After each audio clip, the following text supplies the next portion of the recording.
गौतम बुद्ध और आलसी आदमी की कहानी। यदि आप मेरी चैनल में नए हो तो मेरी चैनल को सब्सक्राइब करें, शेयर करें और लाइक करें। धन्यवाद। गौतम बुद्ध अपने ध्यान में बैठे थे कि वहां पर एक आदमी आया। ये आदमी अपने आलसीपने से बहुत ज्यादा परेशान था। आलसी आदमी गौतम बुद्ध से बोला, महात्मा जी मेरी मदद कीजिए, मैं अपने आलस्य से बहुत ज्यादा परेशान हूँ। आप ही कोई उपाय बताइए जिससे मैं आलसीपन से छुटकारा पा सकूं। गौतम बुद्ध ने उस व्यक्ति से कहा, पहले मुझे ये बताओ कि तुम्हें क्यों लगता है कि तुम आलसी हो। आलसी आदमी बोला, सिर्फ मुझे नहीं, मेरे परिवार वालों को और मेरे आसपास के सभी लोगों को ऐसा लगता है कि मैं आलसी हूँ। गौतम बुद्ध ने फिर उससे पूछा, क्या तुम जानते हो आलस्य होता क्या है?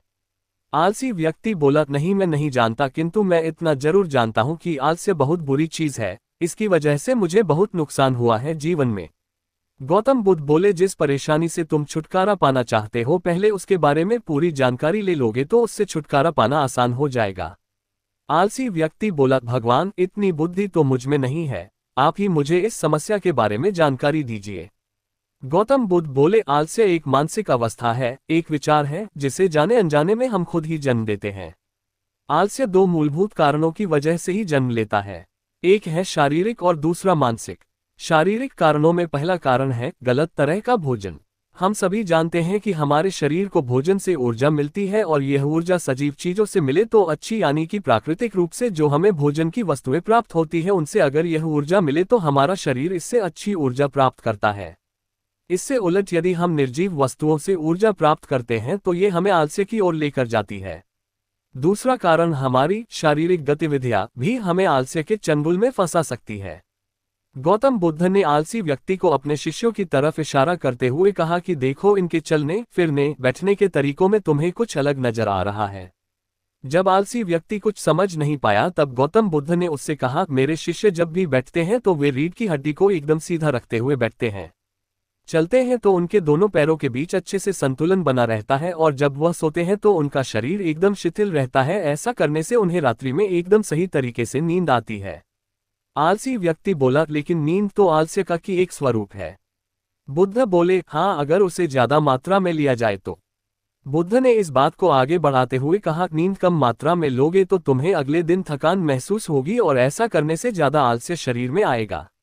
नींद ज्यादा लोगे तब भी यही परिणाम होगा, इसलिए नींद को ना ज्यादा ना कम, एकदम सही मात्रा में लेना अति आवश्यक है। आलसी व्यक्ति बोला, हाँ, ये तो मैंने भी अनुभव किया है। बुद्ध बोले, अब मानसिक कारणों के बारे में जान लो। मानसिक कारणों में सबसे पहले हैं हमारी पुरानी गलत धारणाएं। अक्सर ऐसा होता है कि हम पहले जिन कामों में असफल हो चुके हैं हमारे अंदर ऐसी भावनाएं बन जाती है कि हम उस काम में हमेशा असफल होते रहेंगे, जिस वजह से हमें उस काम को करने में आलस आता है। ऐसी धारणाओं से छुटकारा पाने का एकमात्र उपाय यह है कि हमें अपने मन को ये समझाना चाहिए कि पिछली बार हम जब उस काम में असफल हुए थे तो हम उसके बारे में जितना जानते थे अब हम उस काम के बारे में उससे ज्यादा जानते हैं, क्योंकि असफल होने के बाद हम उससे काफी कुछ सीखे भी है। बुद्ध बोले, दूसरा कारण है आलसी और कामचोर लोगों की संगत। कई बार ऐसा होता है कि हम आलसी नहीं होते मगर जिनके साथ हम रहते हैं हम उन जैसे बनने लगते हैं। इससे छुटकारा पाने का उपाय बहुत सरल है, कामचोर और आलसी व्यक्तियों से दूर रहो।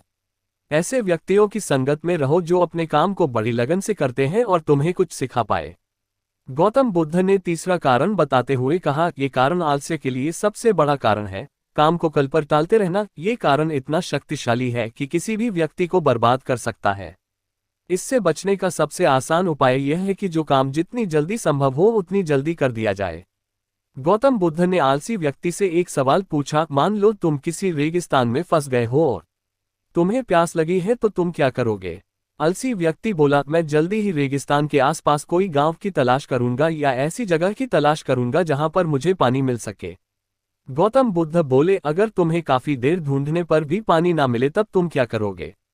आलसी व्यक्ति बोला, मैं तब भी अपनी तलाश जारी रखूंगा, क्योंकि ऐसी परिस्थिति में मेरे पास कोई और दूसरा विकल्प तो होगा ही नहीं। गौतम बुद्ध बोले, बिल्कुल सही, और यही है मानसिक स्तर पर आलस्य का चौथा कारण, किसी भी निश्चित लक्ष्य का ना होना। ये भी आलस की ओर लेकर जाता है। अब सुनो पांचवें कारण के बारे में। गौतम बुद्ध बोले, सोचो कि तुम्हारे पास काफी सारे सोने के दागिने हैं जो तुम्हें एक जगह से दूसरी जगह लेकर जाना है।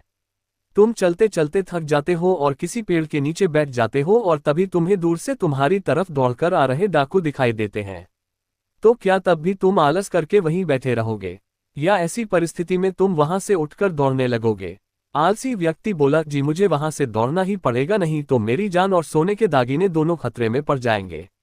बुद्ध बोले, यानी कि तुम्हारे पास एक ठोस वजह होगी दौड़ने के लिए। यही है आलस्य का पांचवा कारण, किसी भी काम के लिए ठोस वजह का न होना। आलसी व्यक्ति महात्मा बुद्ध की बातों से संतुष्ट हुआ। वह बोला, महात्मा जी मैं अब आलस्य के बारे में सब कुछ जान चुका हूं और अब मैं इन सभी कारणों पर काम करूंगा और अपने आलस्य को दूर भगा दूंगा। दोस्तों, आशा करता हूं गौतम बुद्ध और आलसी व्यक्ति की कहानी आपको अच्छी लगी होगी और इसे पढ़ने के बाद अब आप कभी भी जीवन में आलस नहीं करेंगे। पूरी कहानी सुनने के लिए धन्यवाद।